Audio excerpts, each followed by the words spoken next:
Why am I so excited? Because today I'm going to talk about one of my new favorite games that I discovered on the Steam Deck, called Downwell. It came out in 2015, and if you see here, this is a quick glimpse of what it looks like, and it's only $2.99, so it won't break your budget. So I'm going to go ahead, I'm going to give you my full review, we're going to dive into it, and I'm going to talk about it. It's one of the things I love about the Steam Deck, so you're going to want to stick with me. Calling all retro gamers!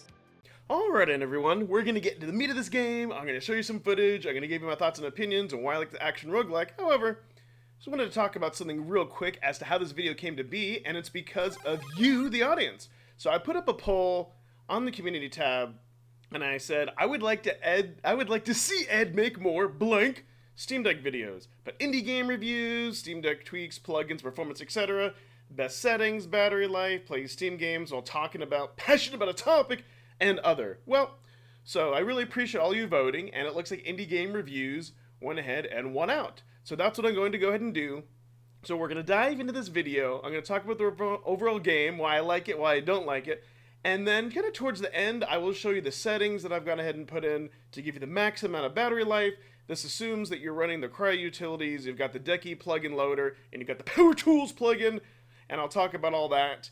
And you'll notice at the top of the screen here, when you see the gameplay, it does show the Steam bar. I love to have that in all my games to know how much battery life, performance, all that fun stuff at any given time, and I'll show you the resolution that I pick so it doesn't interfere with the game. Alright, with all that out of the way, let's dive into it. Okay, so this is Downwell. I've got my Steam Deck docked here, and I'm using my my trusty Xbox controller. And when you get into the game, yes, this is where you start. And you do have options. You know, you do have a style select, and I just want to go over that real quick. So the default one is just your standard, and this means you're going to start with your standard life, nothing special. You get another one that only finds gun modules, shops are rare. So this one, if you want to be more focused just on weapons, and shops don't really show up, but I found that they're very useful. And yeah, this one you start with more HP, but you get the less of an upgrade option. At the end of the level, normally you get 3 choices. I like this one because you get 2 more life, and then there's more you can unlock as the game goes on. So this is the one that I always like to go ahead and pick. And you do start off down a well. And basically you just have one button, and you press it once to jump like this, and then you can press it, and some weapons you can hold it down, and you'll see on the right-hand side where that 8 is, that's a meter that's going down, 0, that's my gun meter. To the left is my life, I've got 6 life, and then to the right I've got my gems, which is basically, you know, your currency in this game, and you will get something called a gem high. You get a certain amount of them, and then your weapon goes more berserk and all that. Some enemies you can go ahead and land on, while other enemies, yeah, if you land on them, then they will just they'll hurt you. Like right there, that little creature there, it's to me that's a tribute to Metroid. These guys here, you can fall on them, but I kind of find jumping down, you know, you want to be careful because you can't just hold down your button and aimlessly shoot. That's what's great. You do have to put some thought and strategy. At the same time, some enemies you can go ahead and fall on them, but yeah, the object is just to go ahead and get down the well to each level. And you'll see these little bubble things here on the side. You go in, and there'll be items, or no, I'm sorry, there'll be weapons. The shops sell items. There'll be weapons you can get, and see up there at the top, it shows 30 gems. Now when I get this, that's going to jump up. We'll see if I can get gem high. Yes, now I'm gem high, I've got 100, and you'll see now when I go ahead and jump down here, that my weapon, yeah! Look at that, my weapon's more powerful. You get it for a limited amount of time. If you keep getting gems, you can keep it going, I think, until you get hit. And so forth. So yeah, you just keep going down the levels, and the first levels they start you off pretty easy, nothing too special, and then as it goes on, it gets pretty hard. So now that I got this, I got Nappy, and you'll see that I got +2 energy on the right hand side. So now I've got 10 energy for this kind of weird weapon that kind of shoots all Nappy-ish, you could say. Some other weapons give you more hearts, which is nice. For me, the strategy I like to use, I like to change it up and get different weapons because you'll get bonuses to your life. And you'll also get bonuses to health. I'm sorry, I did say health. I meant you'll also get bonuses to your different types of weapons, like more energy down there on the right. Okay, so now I only get the choice of 2 upgrades because I've chosen the build with more life. And at the end of each level, you get these minor buffs. You know, longer state of invulnerability when taking damage. That's all right. Bullet casings deal damage. These are both kind of meh. I like the ones that give you more life or the little drone that you can get, but I'll take this one. Again, it's just a little bit of a buff, nothing Nothing too big of a deal here, and you'll see that I'm at Caverns 2. Just gonna go ahead and shoot down this one. And when you start off, it doesn't take too long to get used to this game. These first levels, I mean, once you get to the controls, these first levels are pretty easy. You'll see the next ones. I say that and I'm taking damage. Okay, let's see if I can get gem high. Yep. And hopefully I'll run into a shop. It looks like these bubble things here on the right. And actually, they can also pop up on the left, but except it'll say shop. And I should run into one of those, and I can pop in here. But yeah, the tricky thing is, so you have to jump to shoot, and you don't want to jump into the enemies because then you'll take damage, and they can run into you there. Machine gun. See, look at that. Now I got plus heart. So yeah, so that's why I say you want to change it up and get your weapons, because either you're going to build up more energy or you're going to get more life. And then that meter that's on the bottom, that's under that 2/6. I believe if you get 4 of those, then you actually increase your overall health. Because there have been times where I've chosen to refill my life and I've been at maximum health and it'll actually fill into those extra bars. I haven't done that yet, but I think that's a pretty cool feature. And it kind of goes without saying that the levels are going to be randomized. Boom, I just beat this one every time you play, which is nice. And for $3, I mean, you really, really can't go wrong with this game. Okay, so now I can choose knife and fork, consume a dead body. To gain health, I haven't really figured out what that is. Or getting gems, recharges guns. These are both meh. I'll get the one for health since again, the special abilities, they're really not overpowered. If anything, they're underpowered. Other thing I want to point out, you can see the bar at the top, using very little resources. I have a solid 60 frame rate. And, yeah, you know, for me, especially the indie games, that's the last thing that I'll turn down unless it's absolutely necessary. Okay, here's a shop that I was talking about earlier. All right, let's see if I can buy life from this weird guy. I can get 1 health. You can extend your charge. I can get 2 HP. Yes, I'm going to get 2 HP. And you can even increase your maximum. It's usually like around 1,000, but I don't have enough, so yeah. Whoa, so those eyeball things, you can't land on them. I went ahead and I did by mistake, and I took damage with those guys. Ugh. See, it's challenging, but still very fun. Let's hope. What's the P? Puncher.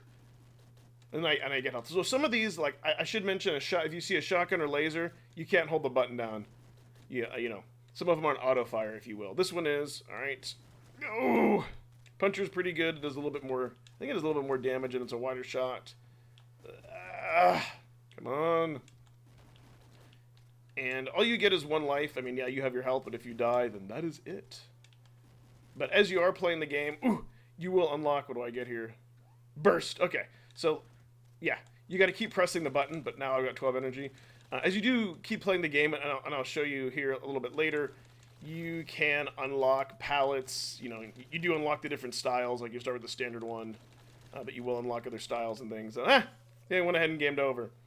So I can do a style select. I can go back to the surface, and then here I am again. And it's funny how it starts you off, and you go ahead and you go down the well. So let me go ahead and show you some options of what you can do with this game. If we go under palette.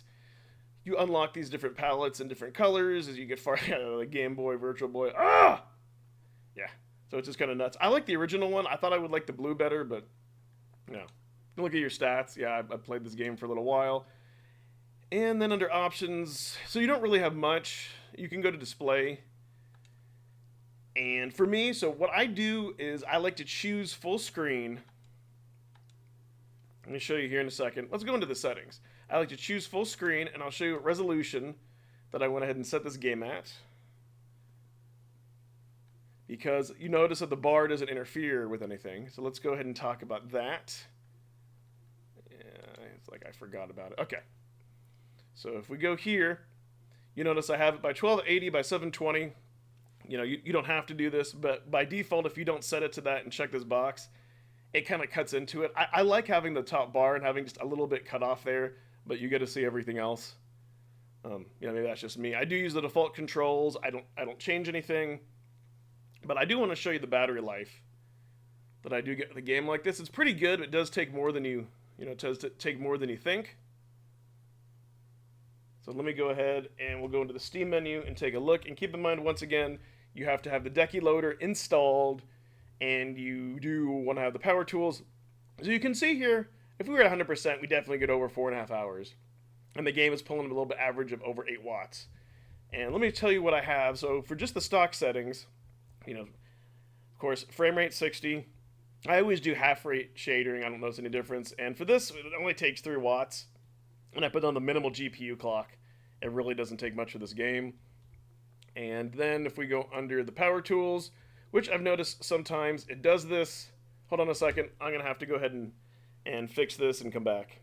All right, and we are back up and running. I don't know if it's the latest updated power tools, but sometimes I notice when you go into a game, it just doesn't show you all the options. So what I had to do is quit out of the game and then just go ahead and go into it and then come back in here, and that seemed to work.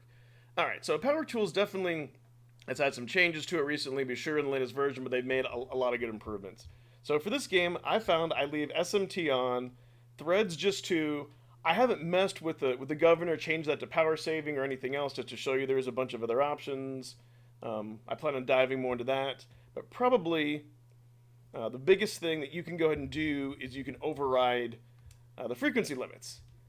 And again, I thought I had this saved to the profile. I did update this recently, so I do apologize, but this game really doesn't take much.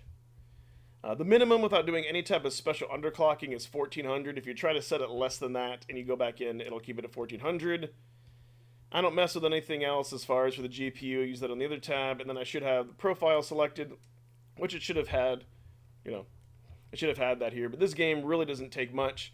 You might have noticed my CPU jumping up crazy to like 99 or 100%. I've noticed when you're going around in there and you're messing around with stuff like that, sometimes, the CPU will jump up and you can actually lock your deck if you do it too much. Okay, so with that little tweak, it's made it roughly, 4.5 hours.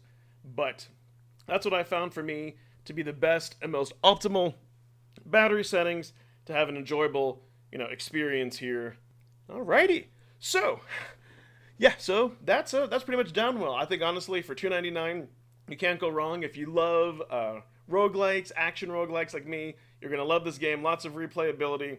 I found it to be a pretty addicting game, and I highly recommend it. Really, there's nothing bad that I don't like about it. I mean, I know that you could technically play the game in Tate mode, but I haven't messed with that. It plays fine as it is, and I think even out of the box, without any tweaks, I think you're at least gonna get 3 hours. But I would recommend going in and doing the type of tweaks to get the most out of it. But yeah, definitely a game I can highly recommend. One of the reasons I love the Steam Deck is for gems like this that just play so well through the Steam store, and you can't beat that price. So, if you've made it this far in the video, I would really appreciate, go ahead, like this video, share it with a few friends, get a conversation going. Let me know if you like indie games, if you're gonna buy this game from the Steam store, and if I could ask you for one more thing, if you could kindly go ahead and subscribe, it really, really help this channel out. This channel is co-owned by me and my buddy, Retro Rich from Bacon Ice Cream Productions. We do a podcast about every 2 weeks. We have special guests. We talk everything modern and retro video game related. We'd really like you to be a part of it, so you're going to want to sub to this channel so you don't miss out. Once again, thanks so much for watching, and bye-bye. Subscribe. Oh, that's what it is. Oh, You were close. all right. You were so close. Oh, man. I feel like we're All going to get it. Maybe next time.